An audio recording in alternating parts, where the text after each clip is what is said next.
March the tailor, dress you well, suit you well, shirt you well. There's a lot of money here. And it was best Christmas I've ever had.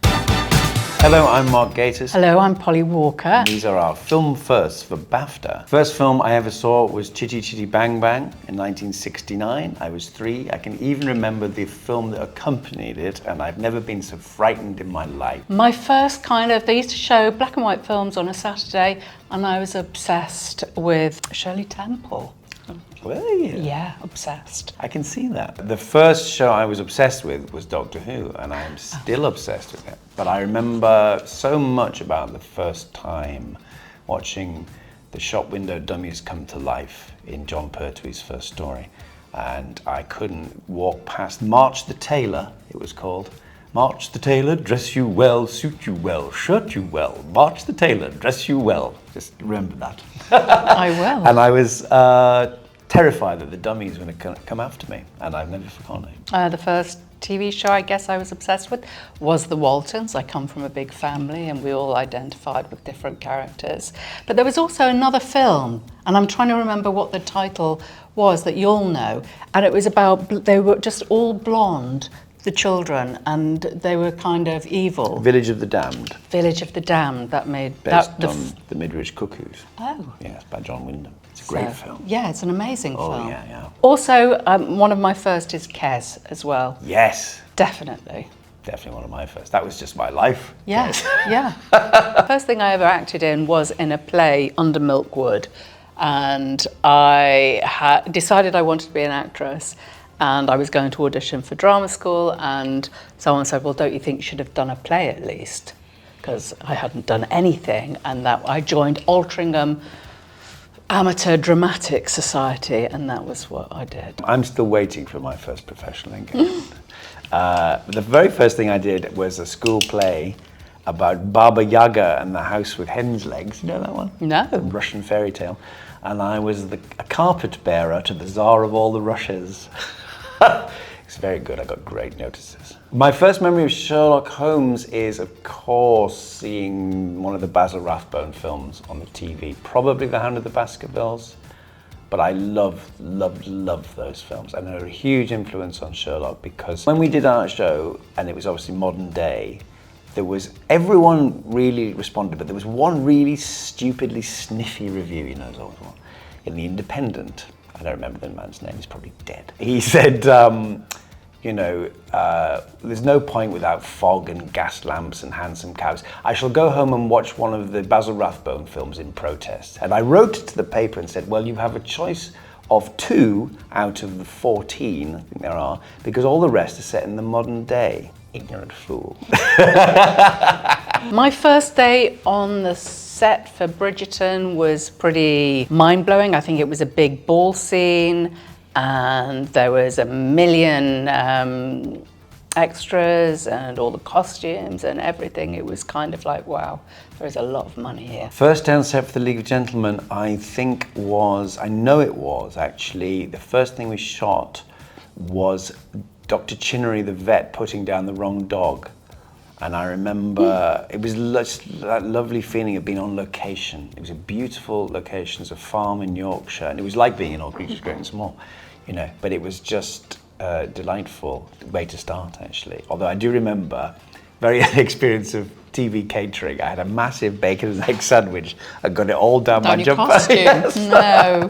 Schoolboy era. Yeah. My first day on the set for Enchanted April was terrifying, actually, because I was working with all these amazing actors, Miranda Richardson, Jim Broadbent, and I hadn't been out of drama school for long, and I felt like an imposter, like I shouldn't be there. So I was terrified, but I start every job feeling like that. So. Not this one. Yeah, even this one. No. Yeah, I'm terrified on every first day. We did our best to intimidate Polly. My first day on the Fantastic Four was also my only day on the Fantastic Four until a year later when I did a second day on the Fantastic Four. So my first day was like the second day, but earlier. They're always saying, you can't say this. I go, I don't know what the plot is. So I'm fine. My first TV audition that was very memorable for me was for Dennis Potter's Black Eyes. Black Eyes. And I remember I was told I had to wear a bikini for the audition. And I went and bought one and wore it, and I wore the knickers inside out. And I had to dance around, but I didn't realise, and I had to dance around a perfume bottle. And I think I'm still recovering, to be honest. And I didn't get the job, even after that humiliation. The really weird thing was that was also Polly's audition for Bookish, except I wore the bikini. But I wore a one piece. I wore a one piece for that. My first TV job was a show called Harry with Michael Elphick. It was it wasn't a follow-up to Boone, but it was like his next show. And it was shot in my hometown. And I got it because they were advertising, even though I lived in London, they were advertising for Darlington-based actors or something. So I wrote to them from my parents' address, and I got an audition with a casting director called Susie Bruffin. And I got that, and then she also did Catherine Cookson's, and I got that, and I thought, I'm in. And then I didn't work. I'm a star. And then I didn't work for 2 years. My first memory writing for Doctor Who, I suppose probably was really getting the phone call from Russell. It was at Christmas 2003, and I knew the show was coming back, and I knew Russell slightly, and I just really hoped he might ask, and he did, and it was best Christmas I've ever had. The first one, which is about Charles Dickens, was Russell did a little breakdown of the series, and it was like a little paragraph, and it was said the name's Dickens, Charles Dickens, and that was it. It's about him going to Cardiff, and it was something vaguely about ghosts, I think, as I remember. And so some of it was already there, and then I came up with it. I remember the most thrilling thing was actually coming up with a new monster and thinking, oh, I'm doing it. They were called the Gelf. The Gelf. And I just thought, oh, that's nice. And it's funny, it just arrived, like they do. Did you make that name up? Yeah. I watched it during lockdown. There was one of those watch-alongs during lockdown, and I thought it held up very well. But the truth is, and I don't want to sound funny about this, but I don't often watch things back, and it's not any kind of pretension on it. You put so much into it and often watch it 300 times.